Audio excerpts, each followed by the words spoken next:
Hi everybody, guess I'm making this video here, and today I'd like to talk about some vegetarian ideas. So I've been a complete vegetarian for more than 27 and a half years now, and this means that my food is all plant products and only that. So the only things I eat are plants or that come from plants. So I think I'll just do this in like a lot of different parts, like separate videos, because I have so much to talk about that I really can't fit it into one video very easily. So I want to do this all in one continuous recording. Also, I don't want to do any editing because that's just a big hassle. I don't really feel like doing a lot of editing. So basically, the way I'll do this, maybe I'll just make a video every time I eat something different that I really like, and then I'll tell you about it. So I'll just talk about the things I ate most recently. You can do this with whatever kinds of lentils you can get. Basically, the main kinds of lentils, the most obvious kind of lentil you can get is like the green lentils, but really they're brown, but they're called green lentils. And you can also get red lentils. They're really sort of orange red or orange really. And then the other kind is French lentils. Those are sort of black, almost black, very dark in color. So any kind of lentil you get. This is how I like to cook my lentils. Okay, now there's some gaining of experience with this, because when I first did it, I cooked them more than I need to now, and you can sort of change the amount of cooking you need as you just get sort of stronger, a stronger eater, so to speak. And I'll explain what I mean. So here's the basic recipe. So I get a saucepan, and I put about half a pound of lentils, but you can do it with a whole pound, depending on the size of the saucepan.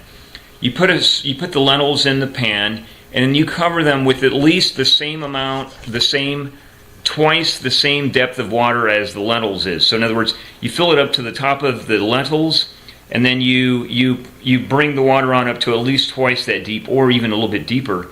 And then what I like to do, I have it on, like, I use gas, but you can use electric or whatever.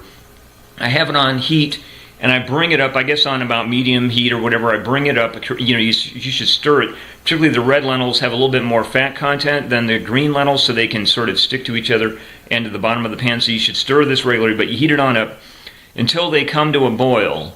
And then you turn it down so they're not boiling a lot, but just barely boiling, and then you can have it on for, let's say, 1 minute or 2 minutes, or maximum, I would say 2.5 to 3 minutes.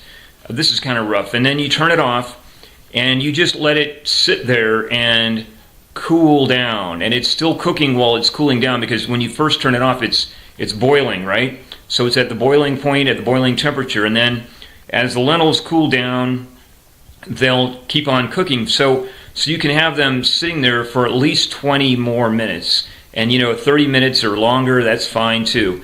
And then when you're finally done, whether you've had them sitting for an hour or 30 minutes or 20 minutes or whatever, then they're cool enough, you can just eat them. But that's how I like them. But when I first started, I actually wanted to cook them longer, so you can build yourself up to digesting less cooked lentils. And I think the less that you cook something, the more nutritious it is, because cooking sort of destroys the nutrients and breaks the food down a bit too much. But when I first started doing this, I did it for, what I would do is I would bring it to the boil, like I said. Everything was the same as I mentioned.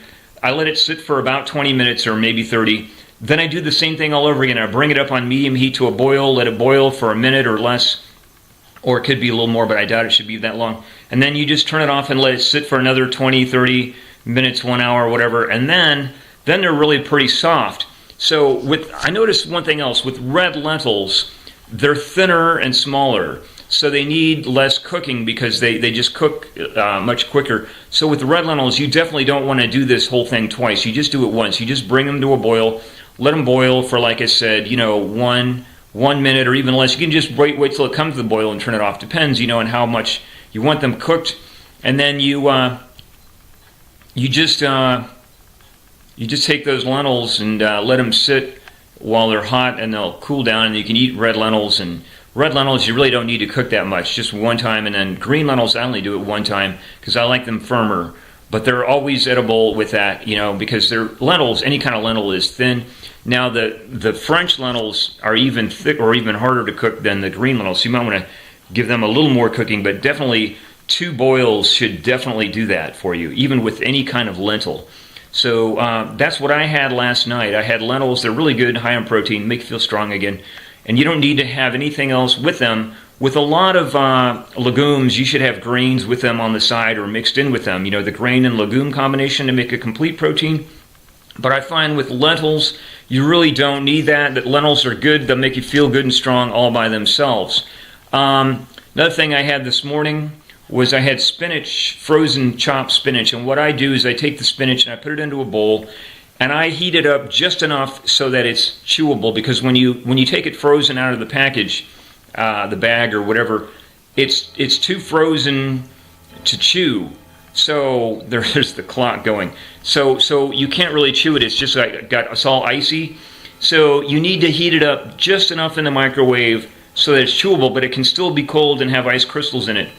So I find that with a bowl of spinach, I might just heat it up on high for like 1.5 minutes only.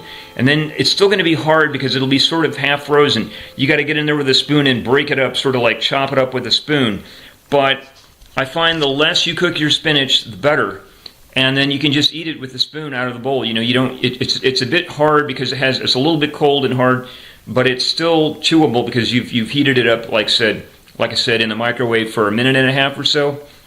So actually, then you do have it is just barely edible. I mean, it can still be cold and have, you know, icy parts in part of it, but it's still basically chewable. So you know, you can do this with an absolute minimum of cooking, and that I find that really gives me a lot of good feeling and energy and strength and all that.